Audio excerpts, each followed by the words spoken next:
Yes, the energy is infinite, except if we choose to use that energy to restrict the flow of infinite energy. And when we look at how this energy system that we have called this body-mind unit operates, we have a great deal of control over how that energy moves. Or we lose control when we shut down aspects of our own structure. You know, in the ancient teachings, they said the veil of the temple must be rent in twain. And my offering is, you know, generally speaking, that's sort of presented as, well, there's this purple curtain in the church, it's going to be torn in two.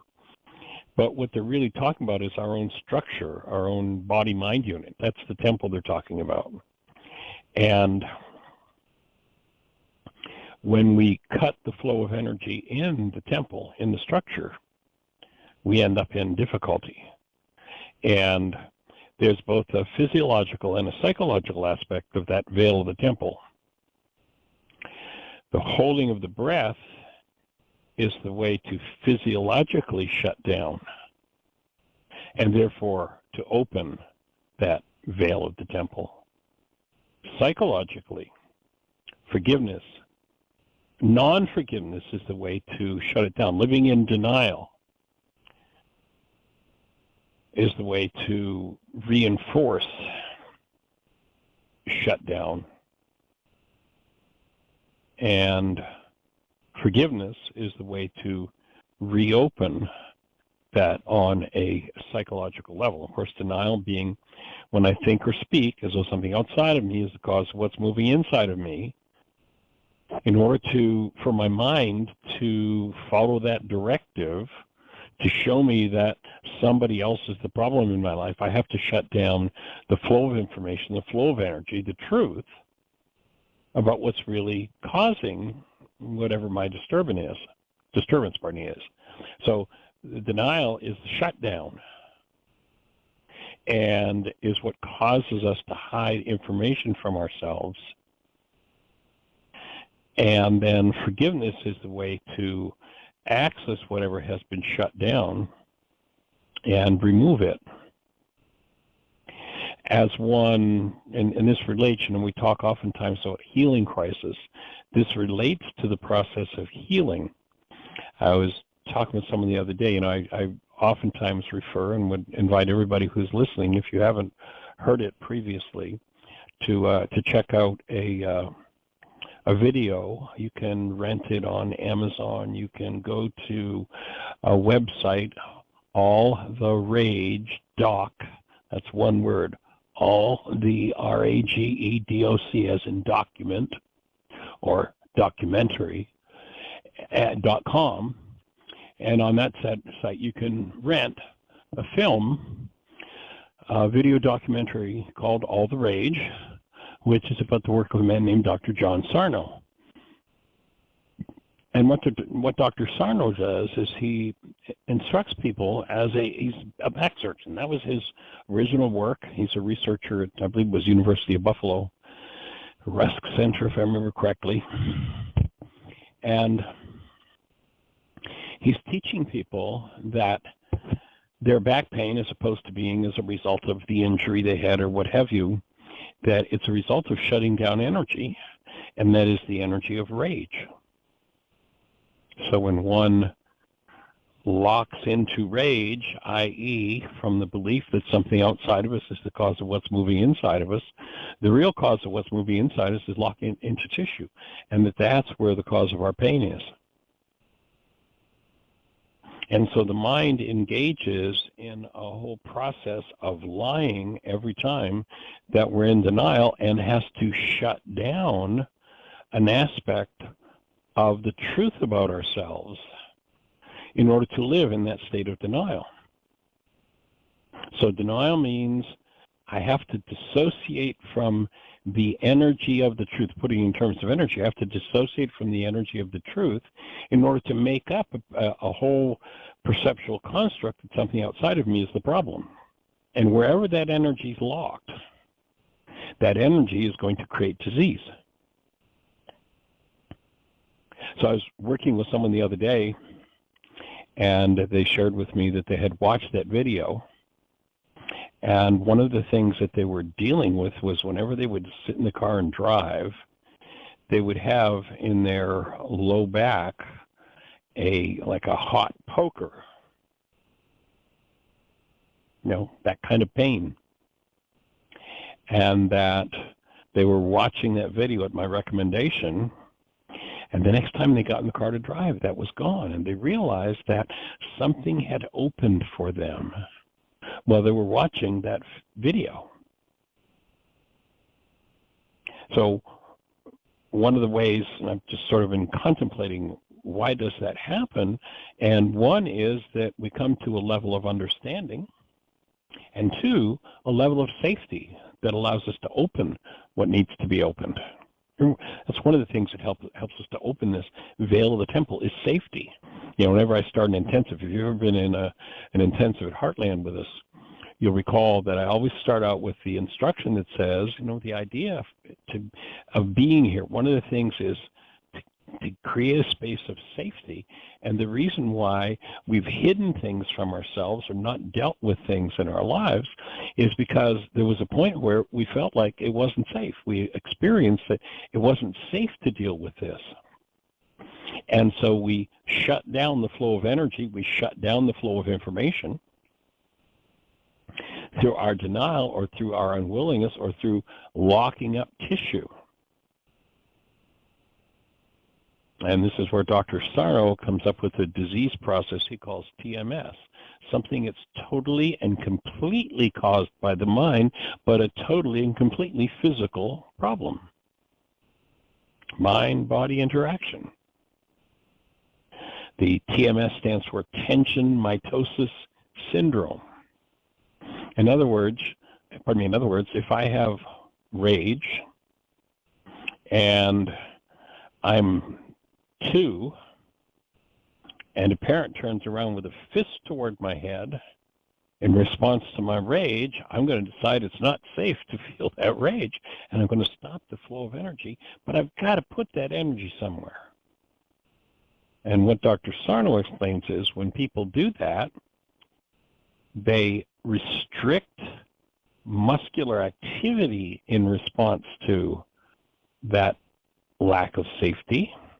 And by restricting or tensing muscles, tension mitosis syndrome, by tensing muscles, those muscles restrict blood flow. And the restriction of blood flow, 1, locks energy into tissue, and 2, what he offers is that if there's a 5% lack of oxygen in tissue, then that tissue is in excruciating pain.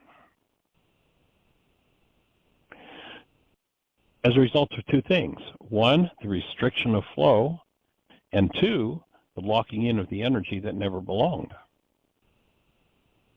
The objective, so there's the physiological and the psychological aspect of shutting down the veil of the temple. Forgiveness allows one to access what's been hidden. It is the mechanism through which we get to remember what we've had hidden or what we've hidden from ourselves. And you'll notice whenever someone goes into it's not safe, I can't feel, I don't want to feel this, that will also be a moment where they hold their breath. Hence, the locking of the breath creates this lack of flow in tissue, and the lack of safety, the lack of permission to be with the truth of what's moving, results in that energy being locked away.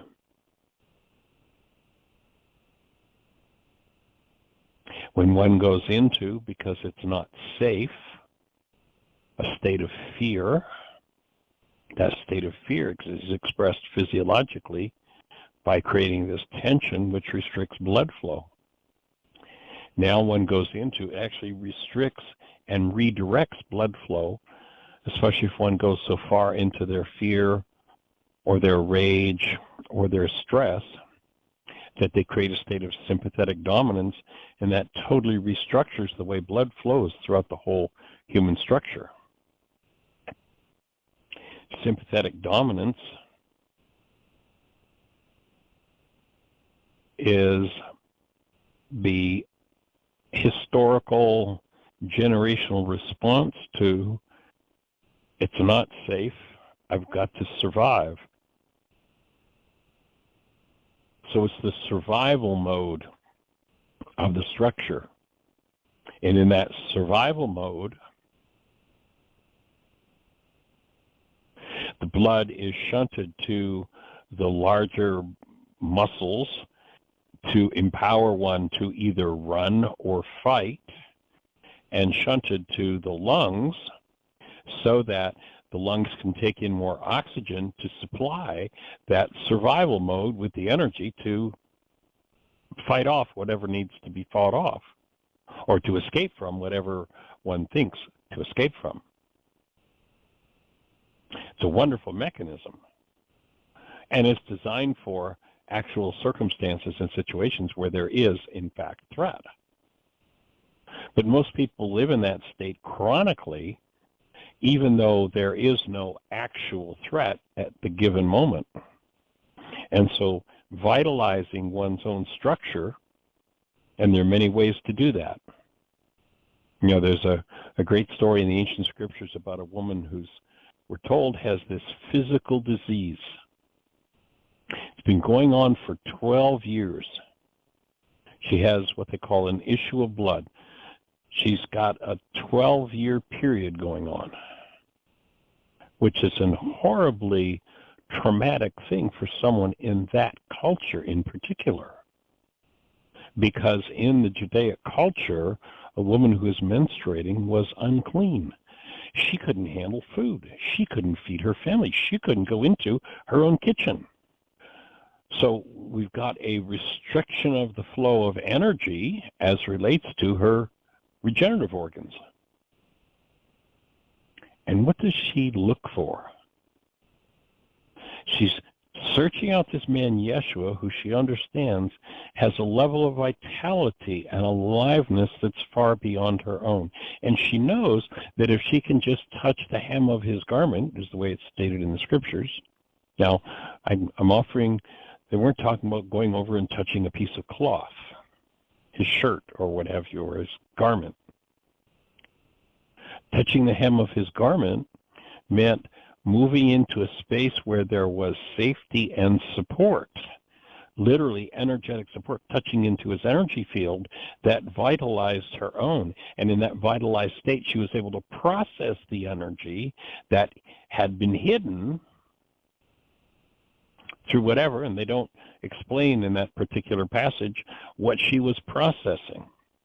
But whatever it was, in a matter of a moment or two, a 12-year period stopped, which was a major, major healing for this woman. And that tells us about one of the ways that we can soften and open the restriction of the movement of energy through our structure that creates debilitating dis-ease conditions.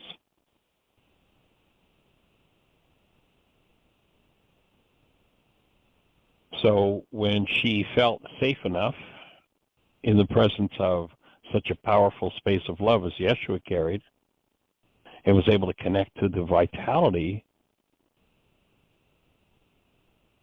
that he carried, she was able to move through whatever it was that she needed to move through.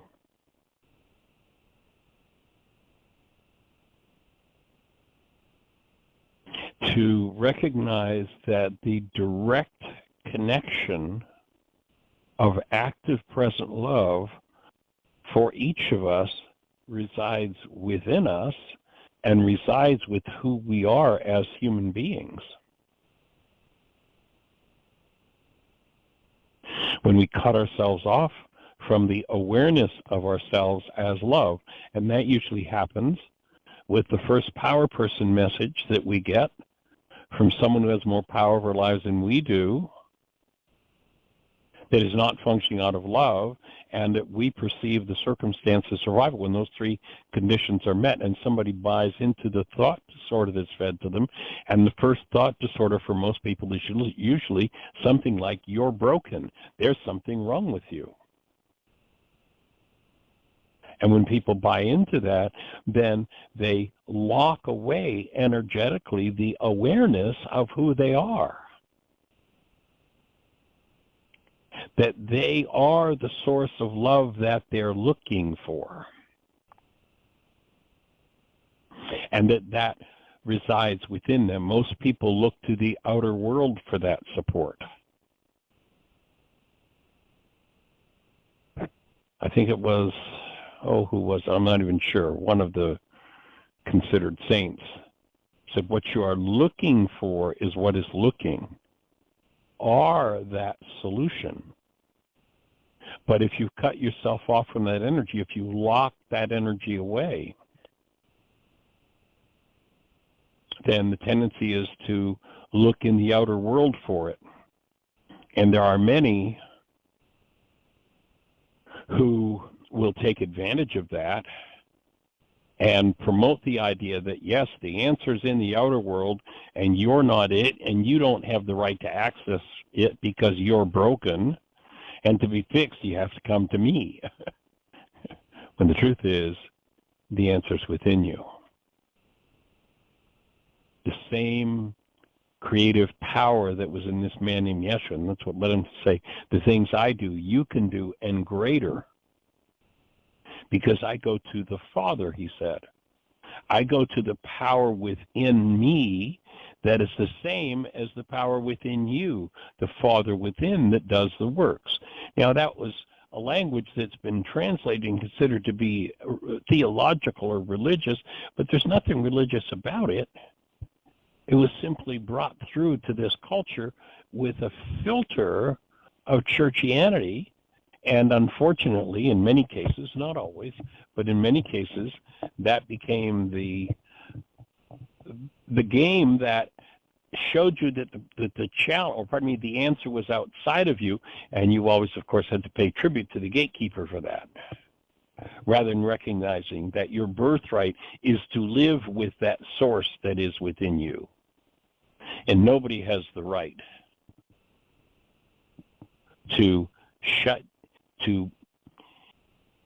tell the story that reinforces the shutting down of that direct experience of source energy that you are designed to live out of.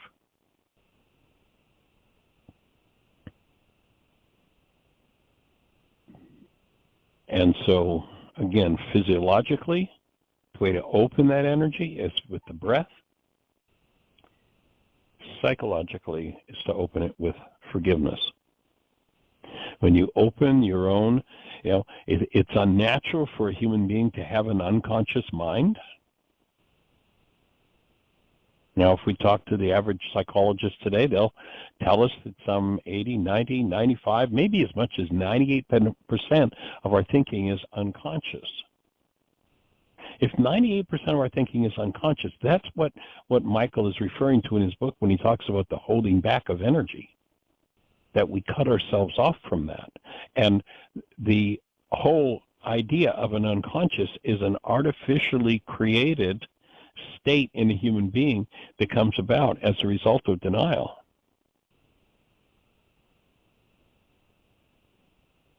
And whatever's going on inside of us, if we formulate realities and then blame somebody outside of us as being the cause of those realities, then we're hiding from ourselves or locking away the energy that is naturally designed to flow within us.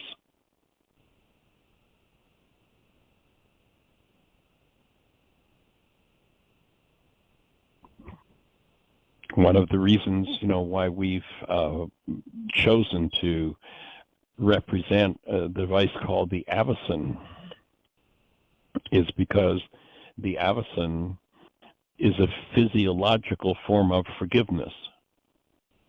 Physiologically, what it does to the structure is it opens the restricted capillary muscles at the head of each capillary. The way that blood gets to a cell happens not through a vein, not through an artery, but through capillaries, blood vessels that are somewhere between 1/10 and 100th the thickness of a hair. And at the head of each capillary, there's a set of muscle fibers called the capillary orifice. When you think of someone being uptight, imagine you're sitting quietly reading a book, enjoying the bird sounds outside. It's a beautiful day. The windows are open. The breeze is blowing through. And you're just in this deep, relaxed state. And all of a sudden you hear a sound that your mind interprets as there is a present threat. Just pay attention. If you imagine yourself sitting there quietly, gently, safely reading a book, and then all of a sudden there's this threat. What happens? The energy gathers within and a tension happens. Tension mitosis syndrome. And in fact, if you notice, at least most people that I've shared this with, they're sitting, they're in that relaxed place, and the minute that they think about that threatening sound, everything in them tightens and they actually rise up somewhat. That's the tension mitosis syndrome, and it changes blood flow throughout the whole structure.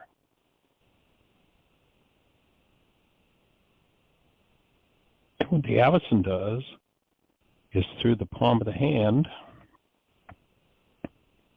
it pours heat into the bloodstream directly. Within about 10 minutes of having your hand inside of that machine, all of the blood in your structure, so you're getting a whole body treatment, all of the blood in your structure is warmed by just a little bit less than 1 degree. When you pour that warmed blood, which being warmed means it's been thinned, the blood is what they call a non-Newtonian substance. We have a saying, thicker than molasses in January. What are they talking about? Well, molasses is a Newtonian substance. In January, it's cold. It doesn't pour very well. It doesn't enter small spaces easily. When you warm the molasses, it pours more easily, and it goes into smaller spaces more easily. All the blood is a non-Newtonian liquid. When the temperature is raised by that 1 degree, the viscosity or the thickness of the blood is thinned just ever so slightly. And now it gets into spaces that it could not get into a moment ago, where those restrictions are.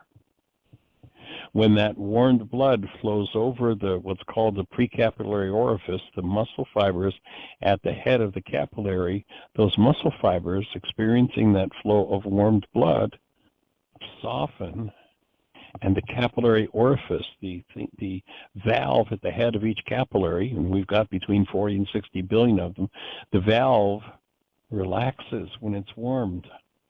When it relaxes, it opens. And now instead of tension mitosis syndrome, instead of restriction of blood flow, there's an opening of blood flow. When you get that blood back into the cell experiences oxygen that it hasn't been experiencing for who knows how long. Remember, Sarno talks about 5% lack of oxygen and the cell's in excruciating pain. When you restore that oxygen flow, the pain goes away. That's the first thing that the FDA has cleared the avicen for, pain management. Sitting in that quiet, relaxed, safe place and then hearing that threatening sound and everything tightens up, that's all of these muscles, again, 40 to 60 billion of them at the head of capillaries, relax. The second thing that the avicen is cleared for by the FDA is relaxation. Most people have trouble sleeping, find all of a sudden they sleep. And so when those two things occur, when that relaxation occurs, when that blood flow is restored, the veil of the temple has been opened. Physical forgiveness occurs. The energy that has been restricted starts to move, and the energy flow is restored to the places it's designed to be restored to. So now the rearranged blood flow is restored to its normal pattern. And when that happens, whatever the mental, emotional content is that was being shut down, was being dissociated from, we get to open. So it's physiological forgiveness.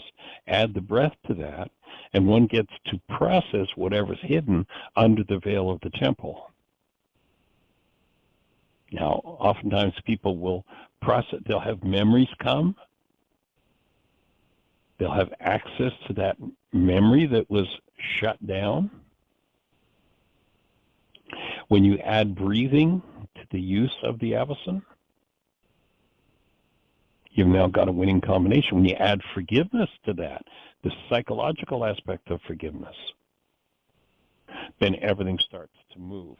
And so people then are able to process, and remember our definition in this work of processing is the ability to keep love conscious, active, and present when something less than love surfaces. Now, when one goes into a memory and starts to process it, there may be the cognizant recall. One may have mental awareness of what it was that happened way back when they were two, and or they can just move into processing things energetically, where one goes, well, gee, I don't know just what happened. It's like the person that I was telling you that I was working with that had this red hot poker when she sat in a car and drove. And while she was watching Sarno's video, whatever it was, she was able to process that. And that lockdown of energy was removed from her structure. And all of a sudden, this red hot poker that affects her when she's driving is gone. She did not know. She did not have any cognizant recall of what happened. She just knew something happened, something changed. And I've watched several people, and I'd suggest you spend the money. It's like $5 or $6, and or buy it. Buy it so you can go back and watch it often. I've probably watched it 10 times in the last 10 or 15, well, I don't know what year it was originally recorded, but probably better than 10 years. Go back and watch it and build the brain cells for a different way of living. So when that veil of the temple is opened, healing happens.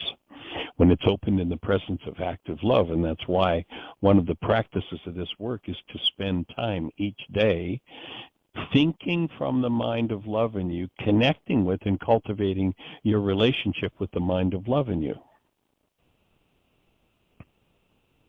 Recognizing that mind of love comes from who you are. And yes, that flies in the face of a lot of things we've been taught about ourselves. All of those power person thought disorders, that you're broken, there's something wrong with you, have to be forgiven, have to be faced and removed.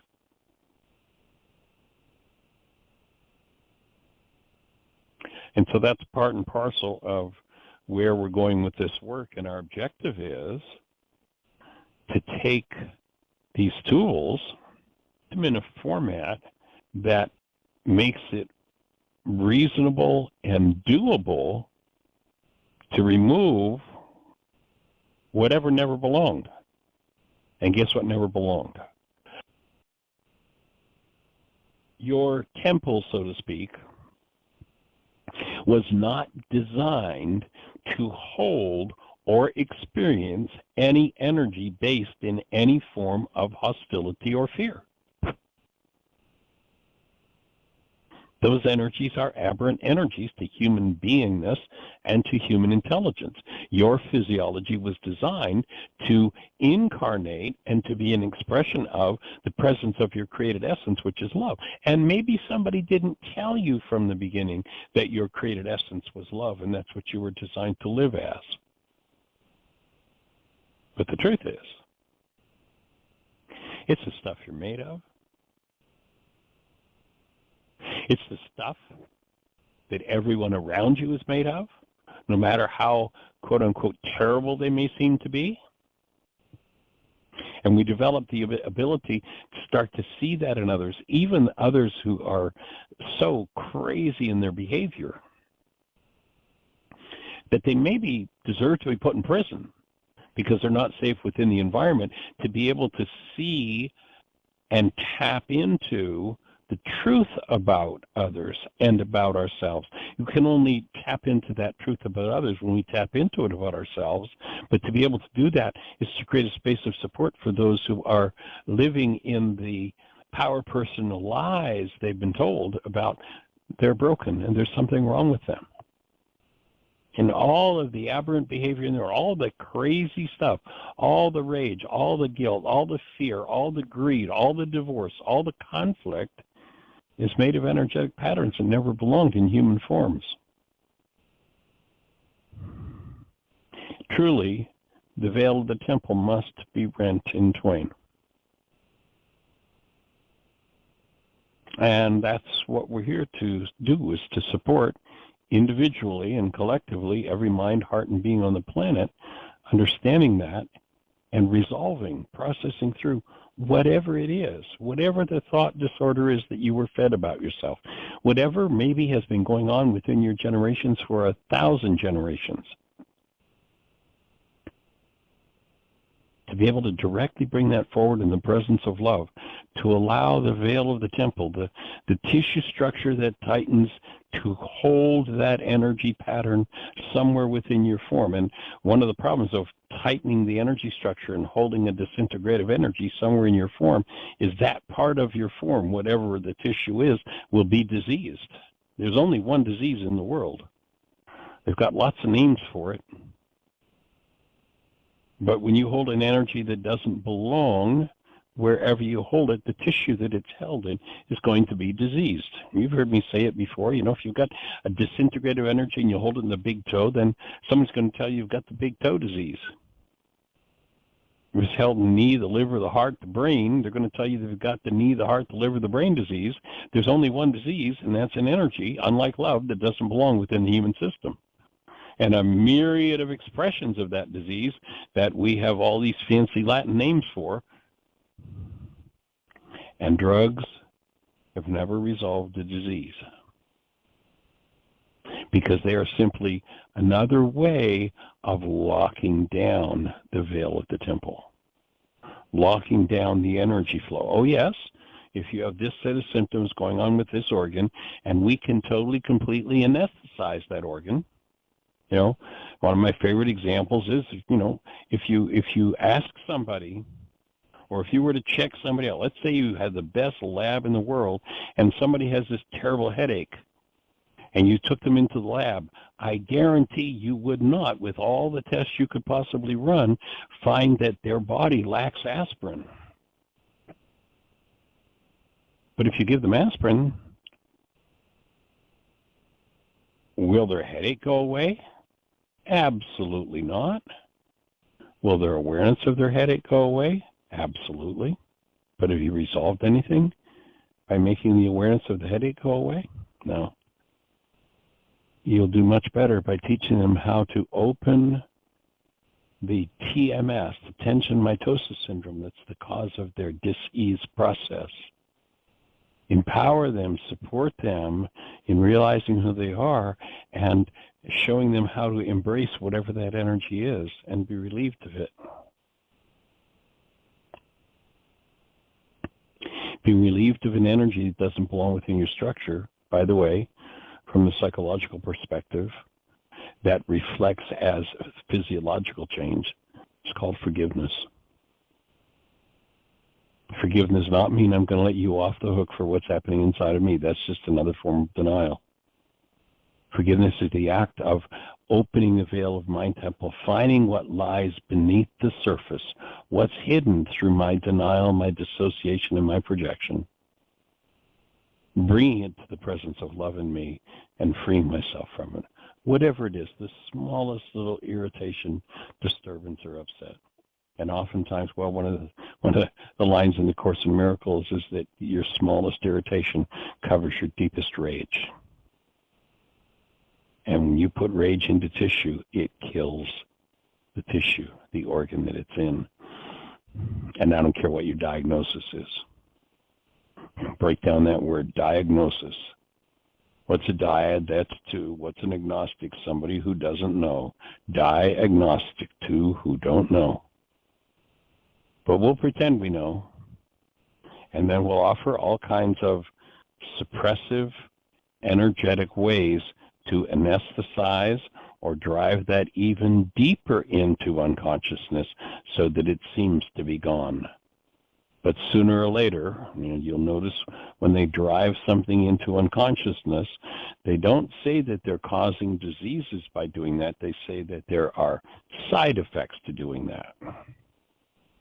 It's interesting, there's only one medical treatment that I've regularly heard from people, the phrase, I love the side effects of my medical treatment, and that's the Avicen.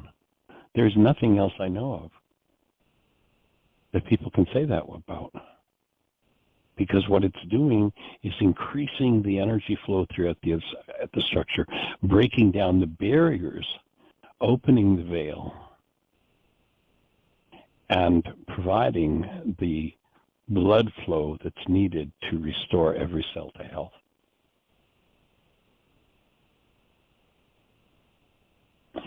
So thank you, Michael, for starting off on that thought about energy and how we fight against it. And just what that, understanding just what that is, that fighting against it is one of the things that will allow the removal, the accessing of and the removal of what never belonged. And sometimes the things you're going to touch into that have to be removed are things that have been going on in your bloodline for generations and generations and generations. So I hope that's fitting and making sense for everybody. And Miss Jeannie, do we have anybody in the phone queue with a hand up or anybody in the chat room with a thought for us? We've got about 20 minutes left. We actually have 15. Actually, we're closer to 15, yeah. It's true. Nobody has a hand Time up. flies when you're having fun. Yeah, you are first in line. Let's go for it. If you're out there in listener land, our call-in number, if you're on one of those stations where we can't see you, is 563-999-3581. 563-999-3581. Call that number. If you do that, you'll be listening to the show directly on your phone. And then if you push 1, that'll raise a hand in the control panel, and we'll be having a conversation. So, Miss Jeannie? Yep, you got a hand. Area code 205, great. I believe it is Miss Joanne. We haven't heard from you in a while. Welcome to the show. That's right. So it's so hey, young lady, welcome. Good to hear your voice. Thank you. That was, not surprisingly, a wonderful, wonderful lesson and relearning of things that you taught me before. Thank you so much for that. It was absolutely just wonderful. I intend to share it with several of my family members, one who has back issues and one who just, I just sense that there's something from her childhood. These are my adult children. That this might just be the thing that triggers them to try something different.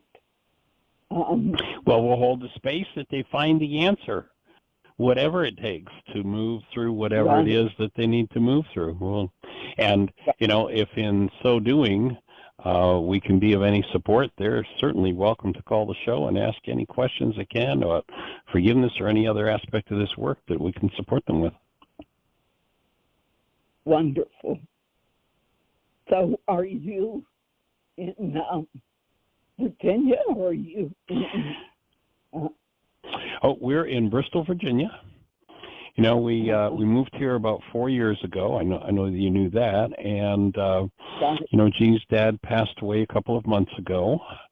And so that does not hold us here any longer. However, in this last 4 years, we've been raising our granddaughter 2 to 3 days a week. So we continued that project, and she's our link to home. And this is it. This is where we are. We've gotten into doing a lot of gardening projects and growing our more and more of our own food. We're creating a native species garden to help pollinators in the area, and so there's been a big shift in our lives. And, of course, the radio show goes on. We're doing online intensives. Things are just rocking forward, but in a different way. Are you doing anything at Heartland? We haven't had anything scheduled at Heartland since 2019.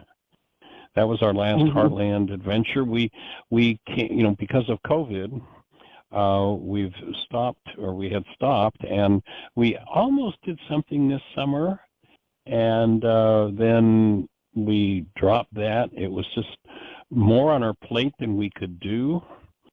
And so we'll probably take a shot at next summer. That'll be our first time opening since 2019.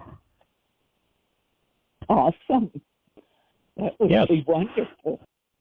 Looking forward to it. So what's exciting in your world? I haven't heard your voice for some time. It was actually about 2 days ago I was thinking, I wonder where you are. And, I thought about, I need to call and just see what's going on. So I'm glad that either I got the message that you were thinking about heading in our direction, or you got the message that I wanted to hear from you. Well, I was just taking care of my flower that you and Jeannie, my orchid that you and Jeannie gave me when you stayed with me. Oh, sweet.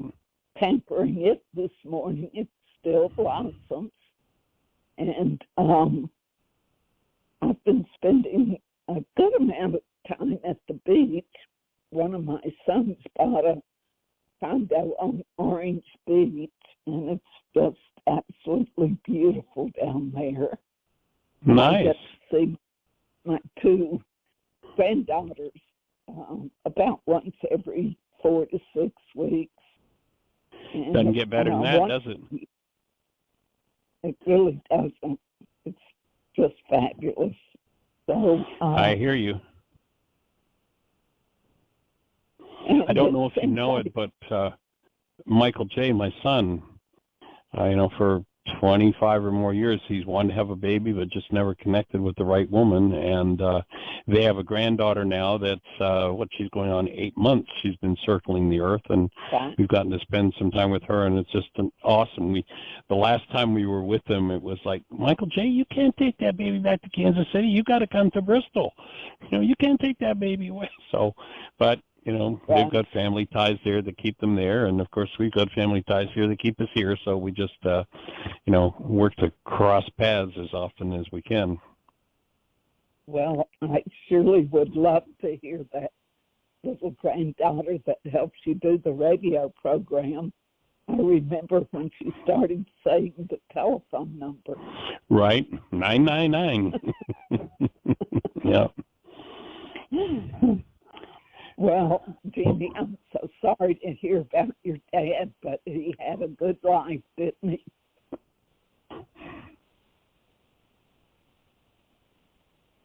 He had a good life, an amazing life, actually. I think Jeannie's probably tied up with Aria. She's here now. And he had a wonderful passing. She passing. wanted to say the phone number. Oh. Go for it, Jeannie. Yeah, the other day, actually, she found Dad had these lamb's wool things that we had bought that went around his hands to keep him from embedding his fingernails into his palms. And I had washed all of his clothes and things from the assisted living, and she saw those the other day, and she goes, "Oh, well, Angel G-Pop doesn't need these anymore." And I said, "You're right, he doesn't." That's interesting. Yeah. Well, I will hang up, so make room for maybe you have time for another caller. Well, it's a delight to hear your voice, and I hope this serves to share with your family. And if we can be of any support, you know where we are. Yes, thank you so much. Bye-bye. All right, take care. Blessings. Bye-bye. All right, Miss Jeannie.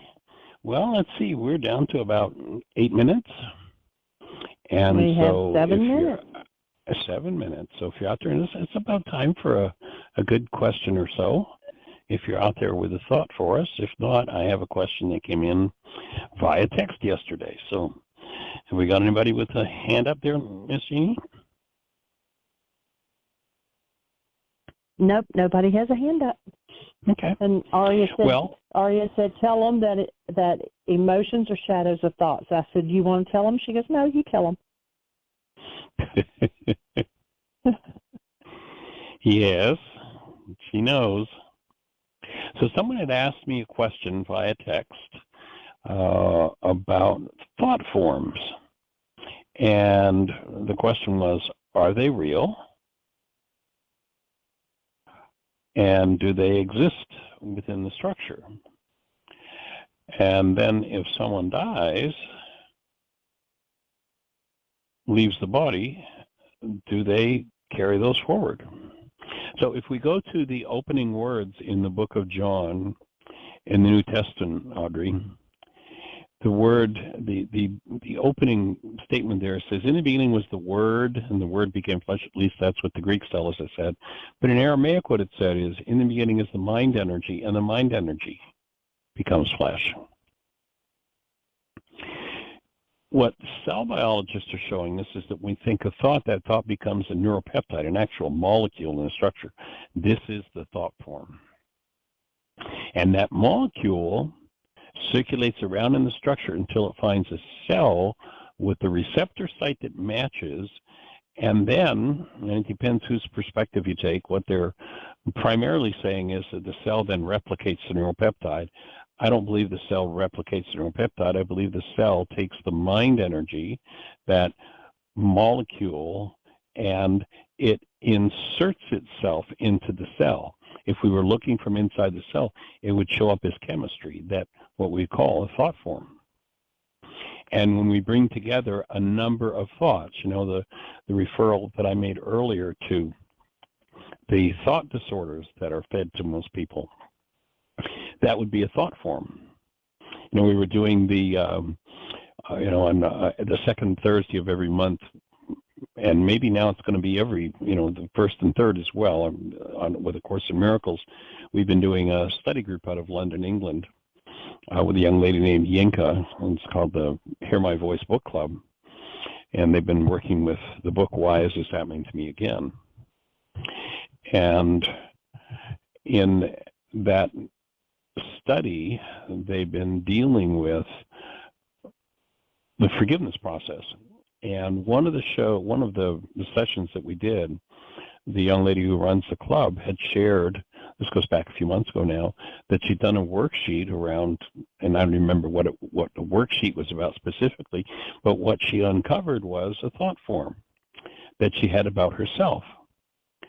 And here's a woman who's, she's got a son that's 8. I don't know exactly what age she is, but she's been circling the earth for a little while. And for the first time, she discovered that she believed that she wasn't worthy of life. So an underlying unconscious thought form, a structure of mind energy held within tissue, came to awareness for her. And actually, she had done the worksheet. You know, the session in England is at 8:30 in the evening. It's 3:30 in the afternoon here, so it's 8:30 in the evening. And she had done that worksheet that morning, and she was still in quite an emotional state over discovering this belief about herself that she just wasn't worthy, and didn't know that she's like, I've lived my whole life with this underlying belief and no idea that it was there.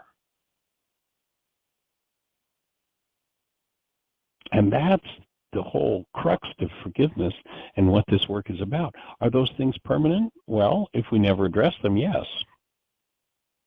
But there's no reason for them to be. Now, we can take a thought form, like let's say one like that, and add to it, you know, maybe somebody at some point, they hold this belief that I'm not worthy, and then somebody comes along and abuses them, and so they may add to that thought form and make it more complex into I'm not worthy and I deserve to be abused. And then time goes on, and functioning out of that, holding that, they might generate a perception of, and there's always somebody who abuses me no matter what. So now they're building a complex thought form, operates within their minds, and if it's a painful one, usually operates unconsciously, so they don't even know it's there, as she had done most of her life. When I begin to apply forgiveness, I start to break down those thought forms, those energetic patterns, and literally remove them. You know, one of the tools we have is a mind shifter. I don't know, Audrey, if there's a particular thought form that you've been working with or suspecting that you're carrying. If so, and you're on the show, I don't know whether you are, but if you push one, maybe we can come up with a mind shifter for you. And the mind shifter is designed to resonate unconscious thought forms so they can be cleared out. Mind energy that never belonged within the structure, never belonged within our bloodline, never belonged in a human form ever. Yet most of the world is functioning under those energetic patterns. The forgiveness process specifically is designed to access and deal with and remove those things. And, you know, this work, I don't know if you're aware of this, but this work started out with just the forgiveness process. And then everything else that we've added, every other tool, whether it's the commitment or the responsibility communication or the codependence worksheet or the power person, each of those tools is designed to assist us to uncover aspects of the thought forms that we hold that are destructive to us and to remove them. So thank you for your question. And everybody, delighted that you spent this time with us, and I hope that you're getting ready to have the best year yet of your eternal life. It's an awesome gift to give the world. The world needs it. You have the power to give it. Blessings. Bye-bye.